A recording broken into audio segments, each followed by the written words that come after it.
Hi everyone. This is book summary to The Inner Game of Tennis by W. Timothy Gallwey.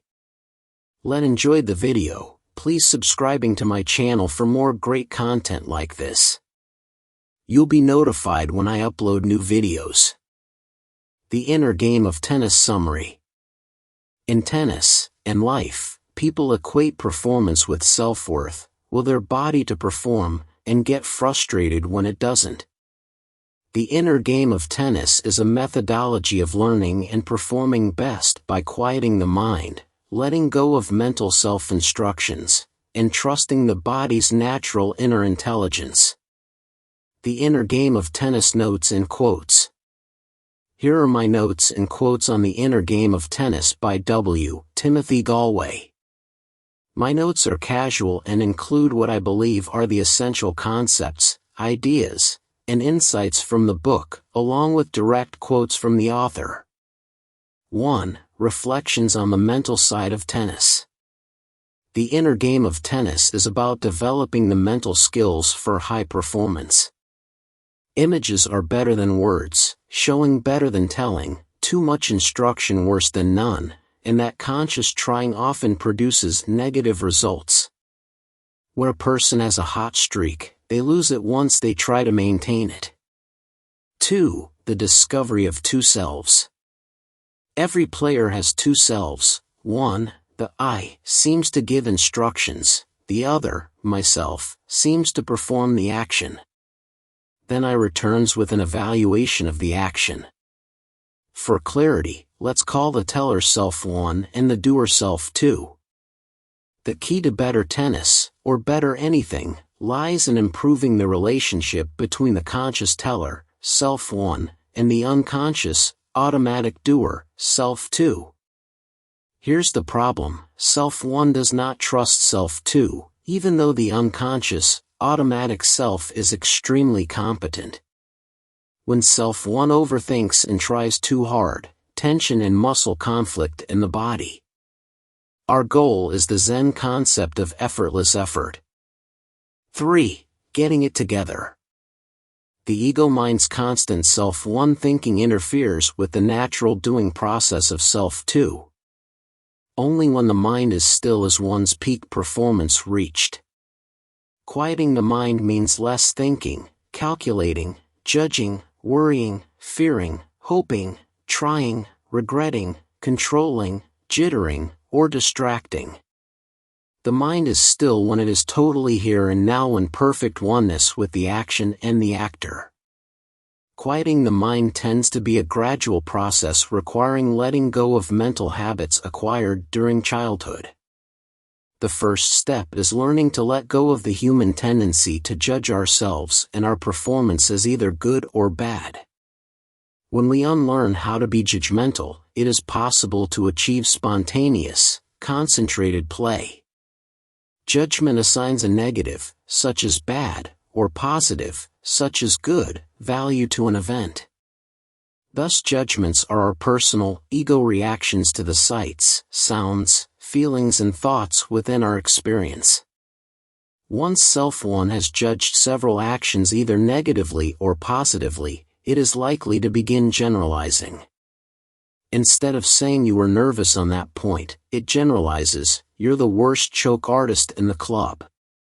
First, the mind judges the event, then groups the events, then identifies with the combined event, and finally judges itself.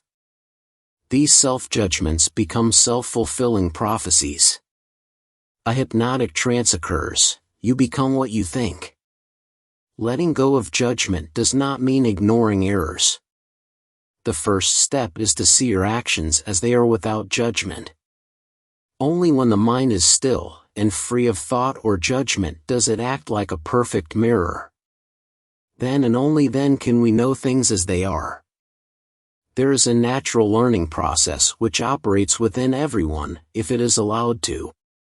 The subtle ego mind is forever seeking approval while avoiding disapproval and sees a compliment as a potential criticism.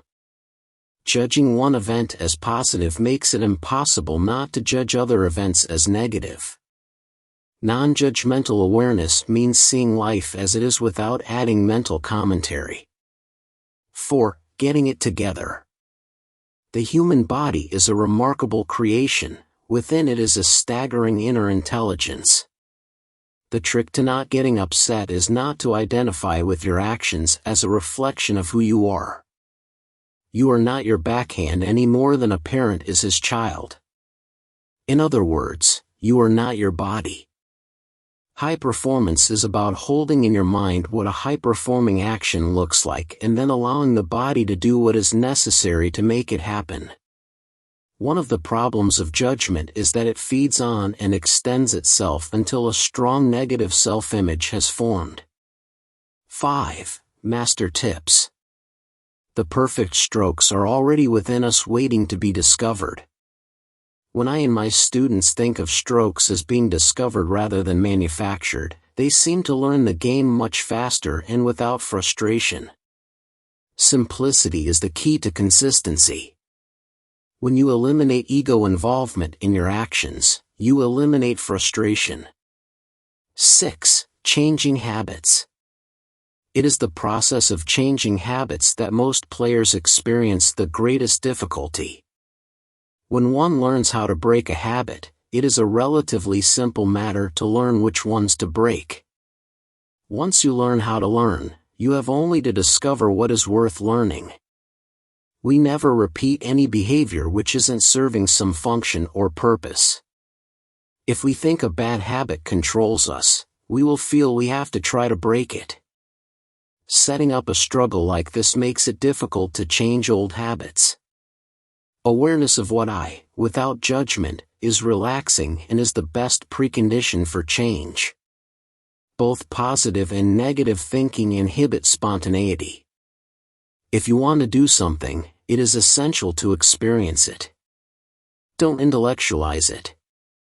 See how it feels to ask yourself to do something and let it happen without conscious trying. The more confidence you have in the beautiful machinery of the human body, the more capable it seems to become. As soon as you try to make yourself relax, true relaxation vanishes, and in its place is a strange phenomenon called trying to relax. Relaxation happens only when allowed, never as a result of trying or making. 7. Concentration. The quiet mind cannot be achieved by means of intellectual understanding. Only by the experience of peace in a moment when the mind is relatively still is one sufficiently encouraged to let go more completely the next time. Concentration is the act of focusing one's attention. As the mind is allowed to focus on a single object, it stills. As the mind is kept in the present, it becomes calm. The mind tends to wander but is attracted to objects in motion, such as the breath. Concentration is fascination of mind. When love is present, the mind is drawn toward the objects of love.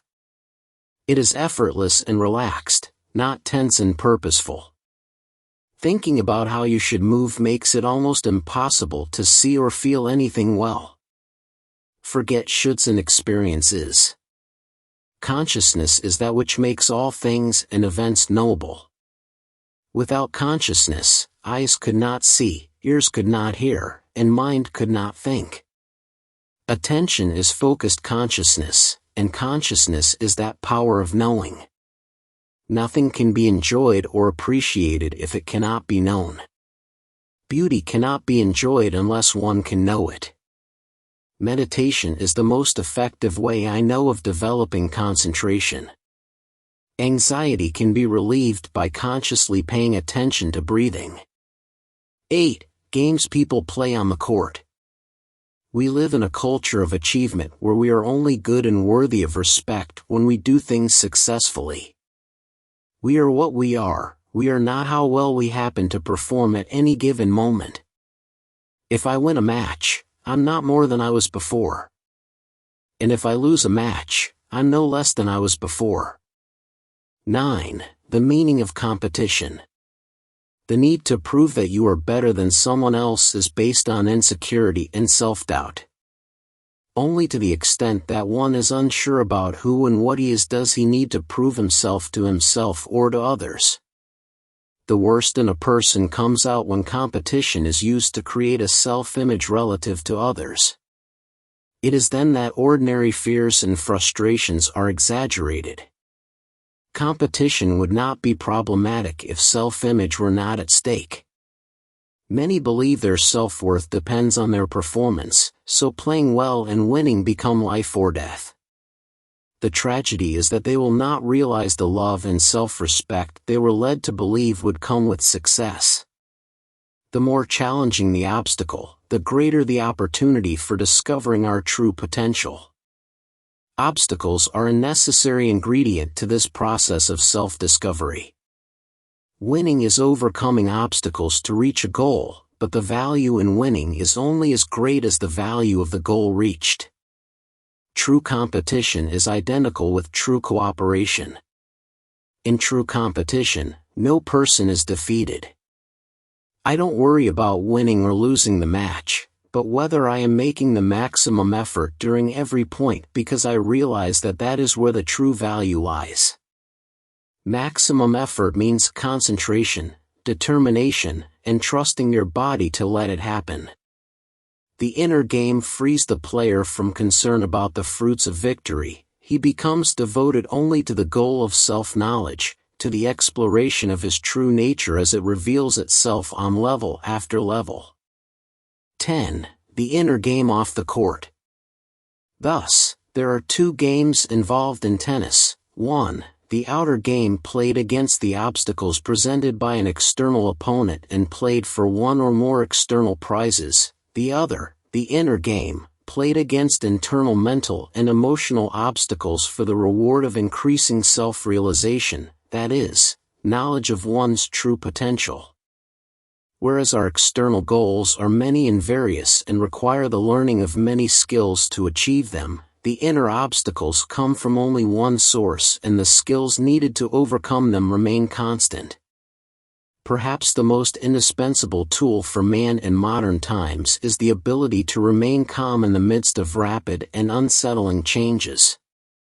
Calmness does not mean lack of concern, it means the ability to separate the real from the unreal and thereby to take sensible action.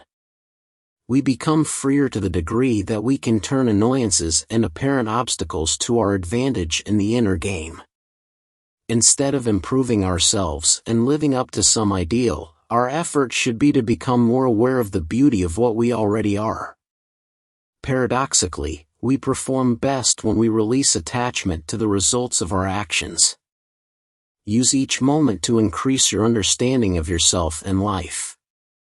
What we ultimately seek is that which we can love and that which offers complete satisfaction.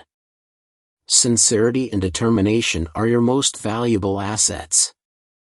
The goal of the inner game is to be found within, to be free. Thank you for watching. Please subscribe, like and share. See you in next videos.